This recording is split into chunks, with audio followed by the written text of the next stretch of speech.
Hey you! Yeah, I'm talking to you. Do you want to impress all your friends? Like using bows? Get goosebumps at the thought of blowing stuff up with solar grenades and warmind cells? Or maybe you want to impress that special friend for Valentine's Day? Then I've got the perfect build for you.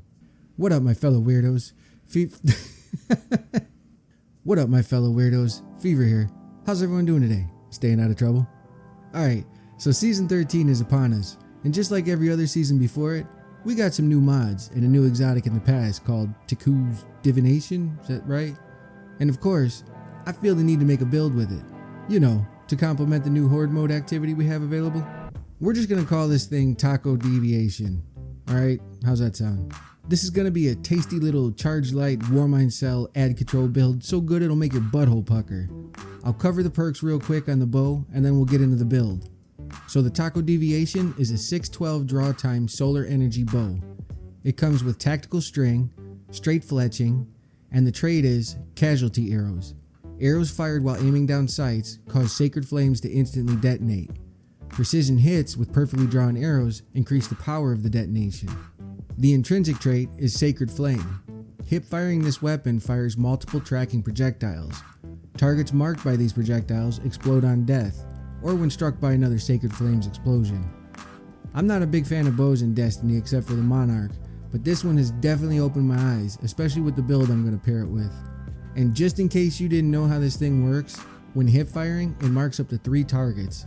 After hitting those 3 targets, you aim down sights and hit one of those marked targets to cause a big old explosion. You kind of get this little rhythm going and it feels pretty good. Start dancing and making moves and shooting arrows everywhere. Alright, enough of that.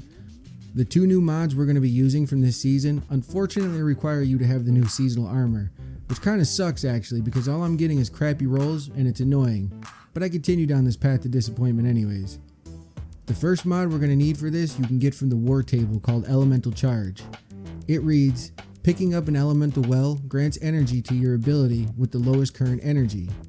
Picking up an elemental well whose element matches your subclass damage type grants energy to all your abilities.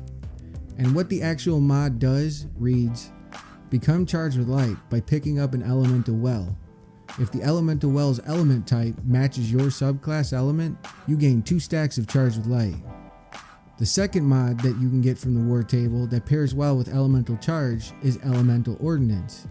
This mod says, defeating a combatant with a grenade spawns an elemental well that matches your subclass energy type. So how this works is by defeating a combatant with your grenade, and that'll drop this little elemental pool which looks like the attrition pools of light. You'll become charged with light by picking up anybody's blob of goo, but if you pick up a pool that matches your subclass, you get 2 stacks of light. Now the third mod required for the charged light portion of the build is Firepower. This mod reads, while charged with light, regain a portion of your grenade energy when you use your grenade, consuming 1 stack of charged with light. With the 3 mods I just mentioned, your ability stats play a part in this, so if you have really high discipline, you're going to see a bigger bump to your grenade energy. Now the 4th mod needed for this to make everything tie together and go boom is a mod called Wrath of Rasputin. It says, solar splash damage final blows have a chance to create warmind cells. That applies to your solar grenades and the Taco Deviation. So between chucking a bunch of solar grenades and the explosion from the exotic bow, you're going to have warmind cells everywhere. You're just a fiery bringer of death, and it feels magnificent. I don't know why I stuck my chest out for that part, but okay. You have 1 mod slot available still. You can either put in something like stacks on stacks for the extra charges of light, or any warmind mod like Global Reach to make your warmind cells go boom at a greater distance. The choice is yours, but I personally use Global Reach since you're going to be making so many warmind cells anyways. This is by far one of my favorite builds to date, and I highly recommend giving it a chance. Let me know how it works for you and what your 5th mod of choice was.